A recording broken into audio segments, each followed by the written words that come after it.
Hi అండి, అందరు ఎలా ఉన్నారు? నేను బాగున్నాను. ఈరోజు మనం చికెన్ ఫ్రైడ్ రైస్ తయారు చేసుకుందాం. ఇదే నా లాస్ట్ వంట అండి. అదే ముందుగా 1.5 కప్ ఆయిల్ తీసుకుందాం, ఎందుకంటే కొంచెం చికెన్ కూడా ఫ్రై చేసుకోవాలి. ఆల్రెడీ అది హాఫ్ బాయిల్ అయిపోయింది చికెన్. ఇలా రెడీ చేసుకున్నాను. మన ఆయిల్ వేడైపోయింది. ఇప్పుడు 1/2 కప్పు చికెన్ పీస్ తీసుకుందాం, లైట్గా ఫ్రై చేసుకుందాం. మన చికెన్ ముక్కలు ఎలా ఫ్రై అయిపోయినాయో ఇప్పుడు మనం ఒక బౌల్లోకి తీసుకుందాం. ఇప్పుడు ఇదే కడాయిలో కొంచెం ఆయిల్ వేసుకొని ముందుగా అల్లం ముక్కలు, ఎల్లిపాయ ముక్కలు. ఫ్రైడ్ రైస్ చేసుకోవడానికి కారణం ఏంటో తెలుసండి? మా అమ్మాయిని కూల్ చేయడానికి. మా పాప 10th క్లాస్ కదా, పాప స్కూల్ అయిపోతుంది.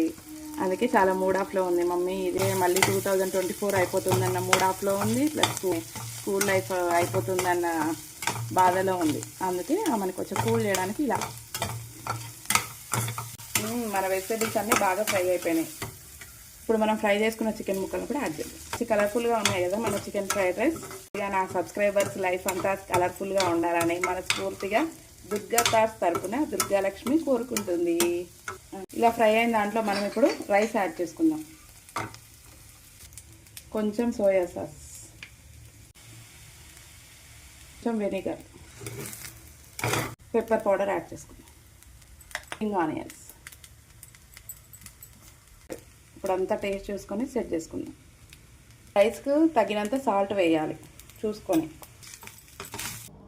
New year chicken fried rice ready అయిపోయింది. Thank you for watching.